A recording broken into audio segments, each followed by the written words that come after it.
Selamat datang di channel Pendidikan Al-Ilham. Kelas 5, tema 8, subtema 1, muatan pelajaran bahasa Indonesia. Membuat peta pikiran dari teks non-fiksi. Masih ingatkah kalian dengan teks non-fiksi? Bagaimana cara membuat peta pikiran dari teks non-fiksi? A. Teks non-fiksi. Teks non-fiksi adalah teks yang dibuat berdasarkan fakta, realita, atau hal-hal yang terjadi dalam kehidupan sehari-hari. Contoh teks non-fiksi yaitu biografi, karya ilmiah, laporan, berita, tulisan sejarah. Teks non-fiksi akan mudah diingat apabila dibuat dalam bentuk peta pikiran.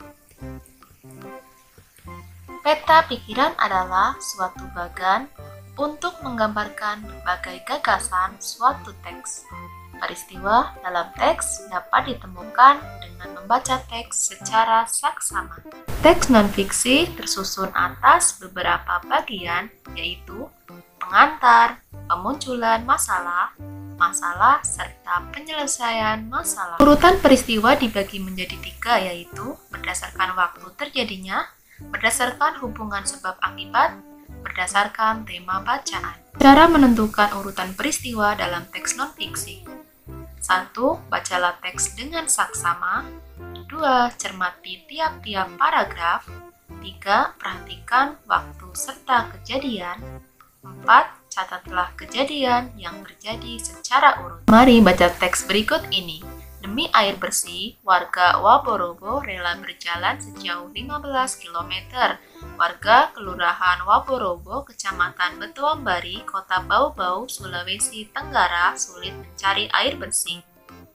Mereka harus menempuh perjalanan sehingga sejauh 15 km dari tempat tinggalnya untuk mendapatkan air bersih. Mereka terpaksa mengambil air bersih di Kelurahan Kaisabu Baru, Kecamatan Sorawalio. Mereka biasanya menumpang mobil dan membawa beberapa jerigen ukuran 15 liter. Jerigen itu digunakan untuk menampung air yang mengalir dari aliran sebuah anak sungai di Kelurahan Kaisabu Baru.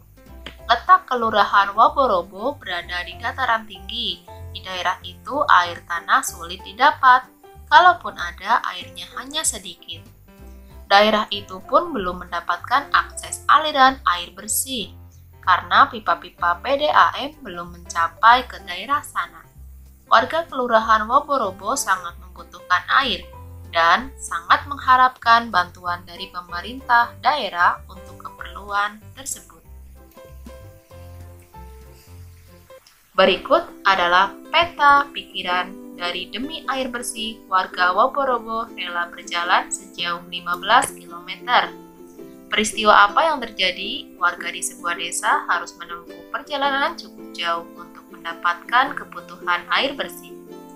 Di manakah peristiwa itu terjadi? Peristiwa itu terjadi di Kelurahan Waborobo, Kecamatan Betuambari, Kota Bau-Bau, Provinsi Sulawesi Tenggara.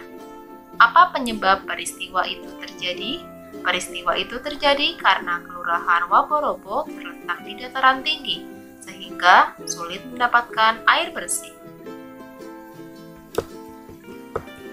Ayo buatlah peta pikiran tersebut di buku tulis ya, laporkan hasilnya pada guru.